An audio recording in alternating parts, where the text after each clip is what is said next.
Hi అండి, అందరికి నమస్కారం. నేను మీ వేణుగోపాల్ రెడ్డి. టీఎస్ ఎంసెట్‌కి సంబంధించినటువంటి అనేక వీడియోస్ మనం చేసాం. అదేవిధంగా మేము ఇప్పుడే ఒక గంట ముందు మీ యొక్క సీటు వచ్చినటువంటి వాల్యుయేషన్ ఎంత అనేది కూడా తెలియజేశాం. సో, దీని ముందు అప్లోడ్ చేసినటువంటి 2 వీడియోస్ ఏదైతే ఉన్నాయో, మీకు ఏదైతే సీట్ అలాట్‌మెంట్ కాబోతుందో, దానికి సంబంధించినటువంటి వాల్యూ ఎంత అనేది కూడా మనం ప్రీవియస్‌గా 2 వీడియోస్ చేసుకున్నాం. మీ అందరూ ఇప్పుడు tgepset.nic.in tgepset.nic.in ఈ వెబ్సైట్ ముందు అతుక్కోబోయి మీరందరూ కూడా కూర్చొని ఉన్నారు. ఎంసెట్ కన్వీనర్ ఈరోజు రిజల్ట్స్ ఇస్తాడా ఇవ్వడా, ఈరోజే ఇస్తాడా రేపటి రోజున ఇస్తాడా అనేది ఒక రకమైనటువంటి సందిగ్ధం అయితే, రెండో రకమైనటువంటి సందిగ్ధం ఏంటి అంటే, ఈ యొక్క మెర్జెడ్ సీట్స్ ఇవ్వనందువల్ల మా సీట్ యొక్క పొజిషన్ ఎక్కడికి వెళ్ళిపోతుంది. ఇప్పుడు నిన్న ఏపీ ఎంసెట్ రిజల్ట్స్ కానీ మనం కానీ ఫలితాలు చూసినట్లయితే, ఉదాహరణకి విట్ ఏపీ కానీ తీసుకున్నప్పుడు మనకు last year 7,000 rank cut off అయింది. నిన్న రిజల్ట్స్లో కేవలం 2,500కే కట్ ఆఫ్ అయిపోయింది. ఈ పరిస్థితుల్లో మీ ఎక్స్పెక్టేషన్స్ అన్నీ గల్లంత అయ్యే అవకాశం ఉంది ఈ పర్టికులర్ సీట్ మ్యాట్రిక్స్లో. కాబట్టి మీరు సిబిఐటి అనుకుంటే మీరు వచ్చి గోకరాజులో పడతారు, గోకరాజు అనుకుంటే పోయి ఐఆర్ఈలో పడతారు, ఐఆర్ఈ అనుకుంటే పోయి ఎంఆర్ సెట్లో పడతారు. సో ఈ రకమైనటువంటి గందరగోళాల మధ్య నేను ఇప్పుడే కన్వీనర్ గారితో మాట్లాడాను. ఇప్పుడు సమయం 6:40 అవుతూ ఉంది, 6:50 అవుతూ ఉంది. సార్, రిజల్ట్స్ ఈరోజు వదులుతున్నారా లేదా జర చెప్పండి సార్, మా వాళ్ళందరూ ఆతృతతో ఎదురు చూస్తున్నారు, ఒకటేమైనా కామెంట్స్ పెడుతున్నారని చెప్పి అడిగితే, వేణు కంపల్సరీగా 8 నుంచి 8:30 లోపల 100% రిజల్ట్స్ ఈరోజే రాబోతున్నాయి, రేపటికి పోస్ట్ పోన్ అయినటువంటి పరిస్థితి అయితే లేదు. ఈ యొక్క సీట్స్ ఎనాలిసిస్, అదేవిధంగా ఈ మెర్జర్ సీట్స్ సంబంధించినటువంటి ఇన్ఫర్మేషన్ కానీ దాదాపు 10 కొత్త యూనివర్సిటీస్ తెలంగాణలో వచ్చినాయి, రాబోతున్నాయి, మధ్యలో ఉన్నాయి. వీటికి సంబంధించినటువంటి ఇన్ఫర్మేషన్ కానీ డే టు డే మీరు రేపటి నుంచి ఎవరైతే సీట్లు రాలేదో, మీరు అనుకున్నటువంటి కాలేజీ రాలేదో, మీరు అందరూ పరుగులు పెట్టేటువంటి అవకాశం ఉంది. ఈ పరుగులు పెట్టినప్పుడు ఎటువంటి పరిణామాలు వస్తాయి, మీరు మా దగ్గరికి వచ్చినటువంటి వల్ల ఎటువంటి లాభం జరుగుతుంది అనేది కూడా నేను ఒక సీరియస్గా కంటిన్యూస్గా వీడియోస్ చేస్తూ ఉంటాను. ఎట్టి పరిస్థితుల్లో నష్టం అయితే జరగదు, లాభం జరుగుతుంది, చాలా మేరకు లాభం జరుగుతుంది. ఎంత మేరకు అంటే కొన్ని విషయాల్లో 1,00,000 నుంచి 2,00,000 వరకు లాభం జరగవచ్చు. ఫస్ట్ ఆఫ్ ఆల్ మీరు ప్యానిక్నెస్ లేకుండా ఉండొచ్చు, హ్యాపీగా ఉండొచ్చు. మా కన్సల్టేషన్ తీసుకోండి. తప్పనిసరిగా ఈరోజైతే tgepset.nic.inలో మీ యొక్క రిజల్ట్స్ అనేవి మరికొద్ది గంటల్లో, మరొక గంట నుంచి గంటన్నర సమయం లోపల మీ రిజల్ట్స్ వచ్చేటువంటి అవకాశం ఉంది.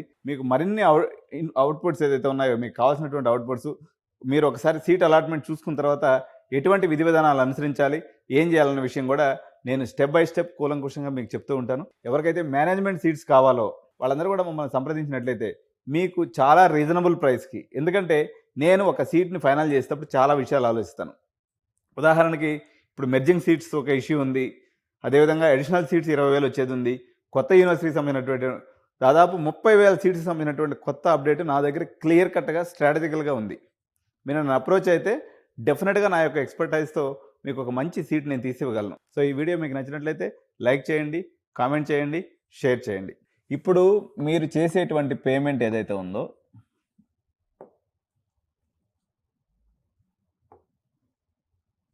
పేమెంట్ చేస్తున్నారు కదా, ఈ పేమెంట్కి సంబంధించి పుంఖానుపుంఖాలుగా డౌట్స్ అడుగుతూ ఉన్నారు. సార్, మేము కట్టిన పైసలు మేము సీటు క్యాన్సిల్ చేసుకుంటే వస్తాయా పోతాయా? పొద్దున్న లేచి ఒక 100 మంది కాల్ చేశారు. దీనికి సంబంధించి గవర్నమెంట్ కడితే అసలు డబ్బులు ఎవరికి కడుతున్నారు? ఫస్ట్ పాయింట్, మీరు చేసేటువంటి పేమెంట్ ఎవరికి పోతుంది? To TSCHE. టీఎస్సిహెచ్ఈ అంటే Telangana state council for higher education. మీరు కట్టేటువంటి పేమెంట్ ఎక్కడికి పోతుంది? గవర్నమెంట్ ఆఫ్ తెలంగాణకు పోతుంది.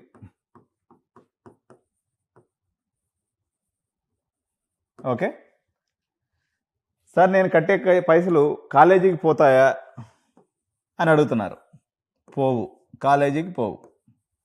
No to college. మీరు కట్టేటువంటి ప్రతి రూపాయి government of Telangana state council for higher ఎడ్యుకేషన్కి పోతుంది. సార్, ఇప్పుడు నేను పేమెంట్ చేశాను, ఏమండి మీది ₹1,00,000 టోటల్ ఉంది, మీరు గవర్నమెంట్ ఎంప్లాయీ, టోటల్ ₹1,00,000 కడితే కానీ మీరు సెల్ఫ్ రిపోర్టింగ్ అవ్వదు. ఈ సెల్ఫ్ రిపోర్టింగ్ చేసిన తర్వాత మా పైసలు మాకు వస్తాయా, ఎప్పుడు వేసుకుంటే వస్తాయి, మా క్యాన్సిలేషన్ ఎప్పుడు చేసుకోవాలా, క్యాన్సిలేషన్ ప్రొసీజర్ చెప్పండి అని చెప్పేసి పేరెంట్స్ అందరూ కన్ఫ్యూజన్లో కాల్ చేస్తున్నారు. ఈరోజు 22వ తారీఖు సాయంత్రం దగ్గర 8 అవుతుంది టైం. మీరు రేపు సాయంత్రం దాకా పేమెంట్ చేసుకోవచ్చు. మొత్తం వీడియోని క్షుణ్ణంగా చూసి తర్వాత పేమెంట్ చేయండి. సో పేమెంట్ చేస్తే ఎవరికి రిటర్న్ వస్తుంది, ఎవరికి రిటర్న్ రాదు. Okay, so case study 1 by 1 చెప్తాను. సో ఒక ఎక్స్ అనేటువంటి ఒక పేరెంట్ 1 lakh పేమెంట్ ఉంది, ఈయన ఫుల్ పేమెంట్ చేశాడు అనుకుందాం. ఈయన ఎప్పుడు డ్రాప్ అవుట్ చేసుకుంటే ఎంత పేమెంట్ వస్తుంది? ఈరోజు 22వ తారీఖు కదండి, 26th లోపల మీరు పేమెంట్ చేసుకున్నారు. 26th లోపల అంటే మీరు అమౌంట్ పే చేశారు. ఈరోజు తేదీ 22nd జూలై 26th జూలై రోజు మీరు క్యాన్సిలేషన్ చేసుకున్నారు. మీ కట్టినటువంటి టోటల్ అమౌంట్ మీకు వస్తుంది. కానీ మీరు మళ్ళీ సెకండ్ ఫేజ్ కానీ థర్డ్ ఫేజ్ కానీ పార్టిసిపేట్ చేసేదానికి ఎలిజిబిలిటీ ఉండదు, పోతుంది. So you will be thrown out of counselling. Once ఒకసారి మీరు క్యాన్సిలేషన్ కొట్టిందంటే మీ పైసలు అయితే మీకు వస్తాయి, కానీ మీకైతే టోటల్ మీరు ఇంకా కౌన్సిలింగ్ అనేది మీకు ఇక ఉండదు. లాస్ట్ ఇయర్ జరిగినటువంటి ముచ్చట ఏంటంటే, మీరు 26th నుంచి 27th నుంచి మనకి 27/7/2024లో మీకు సెకండ్ ఫేజ్ స్టార్ట్ అవుతుంది. ఏమండి, వన్స్ సెకండ్ ఫేజ్ స్టార్ట్ అయిందంటే వాళ్ళు ఏం చేస్తారంటే, సెకండ్ ఫేజ్ అలాట్మెంట్ ఆర్డర్ ఎప్పుడు వస్తుంది? అప్రాక్సిమేట్గా 2/8/2024, అంటే ఇది కాలేజ్ రిపోర్టింగ్ డేట్ అనుకుంటా, రిజల్ట్ డేట్ తెలియదు నాకు కరెక్ట్గా. సో ఈ డేట్ లోపల వాళ్ళు స్టిపులేటెడ్ టైం అంటారు దాన్ని. మీరు సెకండ్ ఫేజ్కి వచ్చినటువంటి అలాట్మెంట్ ఆర్డర్లో వాడు స్టిపులేటెడ్ టైం ఇస్తాడు. అంటే సపోజ్ అప్రాక్సిమేట్గా ఒక 6th 8th వరకు ఇచ్చి, ఈ డేట్ లోపల కానీ మీరు క్యాన్సిలేషన్ చేసుకుంటే నేను 50% అమౌంట్ ఇస్తానంటాడు. ఇట్లా అనొచ్చు, లేదా 100% పేమెంట్ ఇస్తానండి ఈ డేట్ లోపల చేసుకోమని అనొచ్చు. టీఆర్ఎస్ గవర్నమెంట్ ఏమో 50% ఇచ్చింది. మరి ఇది కాంగ్రెస్ ప్రభుత్వం కదా, 50% ఇస్తుందా 100% ఇస్తుందా క్లారిటీ లేదు. అయితే ఎవరైనా కానీ నేను ఒకటే చెప్తున్నా, మీరు క్యాన్సిల్ చేసుకున్నారనుకోండి, ఇక మీ కౌన్సిలింగ్లో నుంచి మీరు బయటకు గెట్టేస్తారు. సార్ మా పైసలు, మరి నేను ఇప్పుడు మాకేదో పనికిమాల కాలేజ్ వచ్చింది, ఇప్పుడు మీరేమో డబ్బులు కట్టమంటున్నారు, డబ్బులు కడితే మా పైసలు ఎప్పుడు ఎంత వస్తాయో మాకు తెలియట్లేదు. మామూలుగా నాకున్నటువంటి ప్రెడిక్షన్ ప్రకారం నేను ఇప్పుడు మాట్లాడిన దాన్ని బట్టి సెకండ్ ఫేజ్ తర్వాత అయితే మీకు ఒక 50% వచ్చే అవకాశం ఉంది. కానీ తెలంగాణ ప్రభుత్వం కాంగ్రెస్ ప్రభుత్వం కాబట్టి ఏదైనా దయదాలు ఇస్తే కొన్ని సందర్భాల్లో 75 to 100% కూడా రావచ్చు. సో సెకండ్ ఫేజ్ కూడా అయిపోయింది, థర్డ్ ఫేజ్ వచ్చేసింది. సెకండ్ ఫేజ్లో ఇంకొక రూల్ కూడా ఉందండి, మీరు గుర్తుపెట్టుకోవాలి. నేను చెప్తాను ఇప్పుడు, మొత్తం మీ డబ్బులు ఎడిపోతాయి, వస్తాయా రావా మేమేం చేయగలం మొత్తం చెప్పేస్తా. ఫస్ట్ ఇదంతా నేను కథ చెప్పే ముందు ఈ లోపల సబ్స్క్రైబ్ చేయండి, ఈ వీడియోకి ఒక లైక్ ఇవ్వండి. నేను ముందుకు చెప్తూ పోతున్నా. సెకండ్ ఫేజ్ అయిపోయింది. సెకండ్ ఫేజ్లో మీరు కంపల్సరీ కాలేజీకి వెళ్ళాలి. కంపల్సరీ కాలేజీకి వెళ్ళాలంటే కంపల్సరీ మీరు పేమెంట్ చేసి ఉండాలి.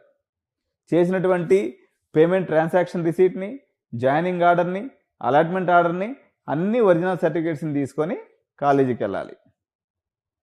చట్టం ప్రకారం, ధర్మం ప్రకారం అయితే టీసీ ఒకటి ఇవ్వాలి. మన తెలంగాణ రాష్ట్రంలో ఎక్కడ లేని విధంగా మొత్తం సర్టిఫికేట్స్ గుంజేసుకుంటారు. గుంజేసుకొని మీకు 10,000 నుంచి 20,000 వరకు వడ్డిస్తారు. వడ్డించినటువంటి ఫీజు కూడా మొత్తం కట్టేసుకోవాలి. కట్టిన తర్వాత మీరు ఆర్ ఎలిజిబుల్. ఈ స్టోరీ మొత్తం నడిచాలి. ఏమేమి నడవాలి? మీరు పేమెంట్ చేయాలి, కంపల్సరీ కాలేజీకి పోవాలి. ఎట్ట పోవాలి? ఒరిజినల్ సర్టిఫికేట్స్ తోటి పోవాలి. ఒరిజినల్ సర్టిఫికేట్స్ తోటి పోవాలి. దాంతో సర్టిఫికేట్స్ అన్నీ ఆడికి ఇచ్చేయాలి. ఆయనకి జేఎన్టీ ఫీజు కట్టుకోవాలి. కొన్ని కాలేజీలు కట్టించుకోరు, బట్ మేజర్గా అయితే మొత్తం గుంజేసుకుంటారు. ఇది అయిపోయిన తర్వాత మీ జాయినింగ్ రిపోర్టు, అలాట్మెంట్ ఆర్డరు, మీరు పేమెంట్ చేసిన రిసీటు, పేమెంట్ రిసీట్, ఈ మొత్తం కూడా కాలేజీ వాడికి చేతిలో పెట్టాలి. ఇవన్నీ ఈ ప్రాసెస్ అంతా అయిపోతే మీరు ఎలిజిబుల్ ఫర్ థర్డ్ ఫేజ్. ఏనా? ఇది మొత్తం స్టోరీ జరిగితే తప్ప మీకు అవకాశం లేదు. సార్ అసలు మేము అనుకుంటున్నాము, సార్ మీరు చెప్తున్నారు మీరు కొత్త యూనివర్సిటీస్ వస్తాయంటున్నారు, కొత్త సీట్స్ వస్తాయంటున్నారు, మాకేడైనా సవగ్గా సీట్ దొరికితే నేను ఆడికి పోయి తీసుకుంటే నేను పైసలు కట్టిన ఆగమైపోతాయి అనుకున్నారు అనుకోండి. మీరు ఫస్ట్ ఫేజ్లో వచ్చిన కాలేజీ నచ్చకపోతే మీరు పేమెంట్ చేయాల్సిన అవసరం లేదు. డైరెక్ట్గా మళ్ళీ మీరు సెకండ్ ఫేజ్కి కూడా వెళ్ళొచ్చు. ఫస్ట్ ఫేజ్లో మీకు సీట్ వస్తే మాత్రం మీరు క్యాన్సిల్ చేసుకున్నారనుకోండి, అలాట్ అయినటువంటి సీట్ని మీరు క్యాన్సిల్ చేసుకుంటే మీకు మళ్ళీ సర్టిఫికేట్ మీరు పార్టిసిపేట్ చేయడానికి ఉండదు. మీరు సపోర్ట్ కాకుండా ఉన్నారనుకోండి, మీరు సెకండ్ ఫేజ్కి వెళ్ళొచ్చు. అర్థమైందా? ఇది ఇంపార్టెంట్ నోటు. చాలామంది పిల్లలు కన్ఫ్యూజ్ అవుతున్నారు. మీకై మీరుగా వెబ్సైట్లోకి వెళ్ళి క్యాన్సిల్ అనే బటన్ నొక్కారనుకోండి, you will be thrown out of counselling. పర్టికులర్గా ఎస్సీ ఎస్టీ స్టూడెంట్స్ ఈ మిస్టేక్ చేసే అవకాశం ఉంది. ఏ కాలేజ్ నచ్చలేదు టక్కన కొట్టేస్తారు క్యాన్సిల్ అని. తర్వాత వాళ్ళు కట్టేటువంటి 10,000 5,000 ఏదైతే ఉన్నాయో, ఎస్సీ ఎస్టీ క్యాండిడేట్స్ అయితే 5,000, తర్వాత ఈ ఫీజు రీఎంబర్స్మెంట్ ఫుల్ ఉన్నటువంటి వాళ్ళు కొంతమంది 10,000 కడతారు కదా. ఇది కాలేజీకి పోయిన తర్వాత మళ్ళీ మీ డబ్బులు మీకు రిటర్న్ వస్తాయి. మీరు కానీ క్యాన్సిల్ చేసుకుంటే మాత్రం మీ 10,000 5,000 పోతాయి. ఇది గుర్తుపెట్టుకోవాలి. సో థర్డ్ ఫేజ్ కౌన్సిలింగ్కి ఎలిజిబుల్ అవుతారు. ఈ సెకండ్ ఫేజ్కి థర్డ్ ఫేజ్కి మధ్యలో ఏం జరగద్దో నేను చెప్తాను చూడండి. మొత్తం 10,000 మంది ఎఫెక్ట్ అవుతారు. Second phase and third phase మధ్యలో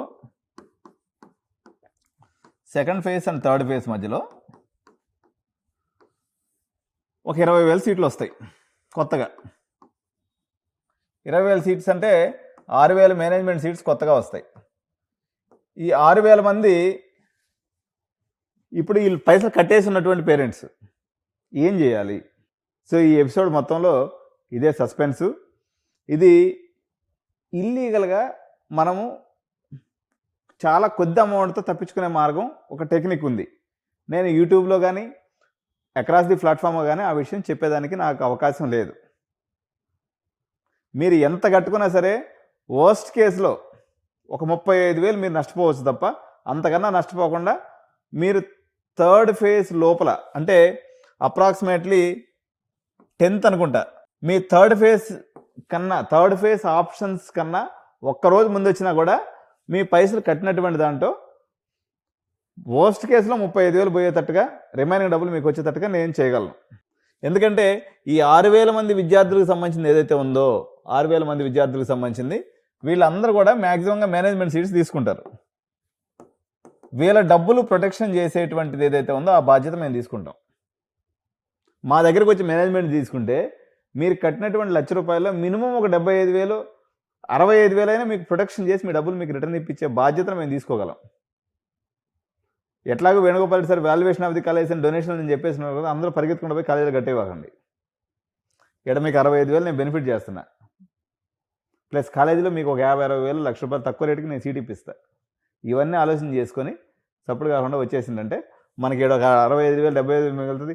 ఒకవేళ ఈ 75,000 తిన్నా మీకు కాలేజీలో ₹1,00,000 మిగిలించి మీకు సీట్ చేసి పెడతా. కాబట్టి మీరు ఇది గుర్తుపెట్టుకోవాలి. సో సరే, ఈ లాజిక్ని మీరు అఫీషియల్గా చెప్పేస్తే మేమందరం వాడేసుకుంటాం కదా అని మీరు చెప్పచ్చు. ఇవి సూక్ష్మమైనటువంటి టెక్నిక్స్. ఇవి పబ్లిక్ ఫోరంలో చెప్పడానికి అవ్వదు. మీరు సెకండ్ ఫేజ్లో ఈ సీట్స్ అన్నీ వస్తాయనేటువంటి ఇన్ఫర్మేషన్ అనేది నేను ఇప్పుడు చెప్తాను నెక్స్ట్ వీడియోలో. దాంట్లో చూడండి, ఈ 6,000 మంది ఎఫెక్టెడ్ పీపుల్ ఎవరైతే ఉన్నారో వాళ్ళు ఆ టైంలో కానీ నన్ను అప్రోచ్ అయితే 99% నేను మీ డబ్బులు సేవ్ చేసే ప్రయత్నం చేస్తాను. గవర్నమెంటే ఇచ్చేసింది అనుకోండి ఓపెన్ ఆఫరు, మంచిదే, వెల్ అండ్ గుడ్, నాకు కూడా పని తగ్గుతుంది. ఒకవేళ గవర్నమెంట్ దోబూచులాడితే మాత్రం మనం తెలివితేటలను ఇంటెలిజెన్స్ వాడి మన పైసలు మనం కాపాడుకునే ప్రయత్నం చేద్దాం. సబ్జెక్టు ఇతరులకు నష్టం కలగకుండా చూసుకుందాం. సో ఇదండి స్టోరీ. మీరు పైసలు కట్టడం వెనక ఓకే, థర్డ్ ఫేజ్ అయిపోయింది. ఏమండి, థర్డ్ ఫేజ్ అయిపోయింది. థర్డ్ ఫేజ్ అయిపోయిన తర్వాత సెంట్రలైజ్డ్ స్లైడింగ్ కౌన్సిలింగ్ ఉంది. ఎప్పుడు ఆగస్టు 27వ తారీఖు అనుకుంటా అప్రాక్సిమేట్గా డేటు. ఆ టైంలో కుప్పలు తెప్పలుగా సిఎస్సి మెకానికల్ సీట్లు ఒకవేళ ఉండి అప్పుడు వెళ్ళదలుచుకుంటే మాత్రం మీ పైసలు మొత్తం గుండు సున్నా, ఏమీ రావు. నేను కూడా ఏమి చేయలేను. సెకండ్ ఫేజ్ కౌన్సిలింగ్ చివరి డేట్ వరకు నేను ఏమైనా చేయగలను, థర్డ్ ఫేజ్ స్టార్ట్ అవ్వబోయేదానికన్నా ముందు. వన్స్ ఒకసారి థర్డ్ ఫేజ్ స్టార్ట్ అయిందంటే మీరు కట్టినటువంటి టోటల్ అమౌంట్ గుండు సున్నా, ఇక మనకి లేవు, మనకి రావు. గత ప్రభుత్వం అయితే ఇటు చేసింది. ఈ ప్రభుత్వం పాలసీ డెసిషన్ తీసుకున్నానికి ఊగిసలాడుతుంది. ప్రజెంట్ ఏం చేయాలో డెసిషన్ అయితే తీసుకోలే. బట్ టు అవర్ ప్రెడిక్షన్ ఇక్కడ కూడా ఖజానా ఖాళీగానే ఉంది కాబట్టి వాళ్ళు కూడా వీలైన కాడికి డబ్బులు ఇచ్చేటువంటి అవకాశం లేదు. కానీ చాలా యూజీసీ నామ్స్, సుప్రీంకోర్టు కేసులు అన్నీ నడుస్తున్నాయి. కానీ ప్రభుత్వాలతో ఎవరు కొట్లాడతారు? అంత ఓపిక కూడా ఎవరికి లేదు. కాబట్టి మీరు థర్డ్ ఫేజ్ వరకు వెయిట్ చేయొద్దు. మీకు ఒకవేళ ఈ 20,000 సీట్లలో మీ అదృష్టాన్ని మీకు కానీ దొరికి మంచి కాలేజీలో సీటు దొరికే అవకాశం ఉందని మీకు అనిపిస్తే సైలెంట్గా నా దగ్గర రండి. మీ కార్యక్రమాన్ని బ్రహ్మాండంగా కొనసాగించి మీ కాలేజీలో మంచి అప్రాప్రియేట్ సీటు తీసేయటమే కాకుండా మీ క్యాన్సిలేషన్ ప్రక్రియని దిగ్విజయంగా నేను ముగించి పెడతా. ఇదండి క్యాన్సిలేషన్ యొక్క స్టోరీ. మరొకసారి విద్యార్థులకి తల్లిదండ్రులకి నేను చెప్పేది ఏంటంటే, ఎట్టి పరిస్థితుల్లో మీరు తెలిసి తెలియకుండా క్యాన్సిల్ మై అడ్మిషన్ అనేటువంటిది మాత్రం ఎట్టి పరిస్థితుల్లో కొట్టద్దు. గవర్నమెంట్ ఈసారి చాలా తెలివిగా బిహేవ్ చేసింది. మీరు కొట్టినారంటే మాత్రం మీ సెకండ్ ఫేజ్ లేదు, థర్డ్ ఫేజ్ లేదు, సప్పుడు కాకుండా వచ్చి ఎక్కడిక్కడ మేనేజ్మెంట్ సీటు తీసుకోవాల్సిన పరిస్థితి ఉంటుంది.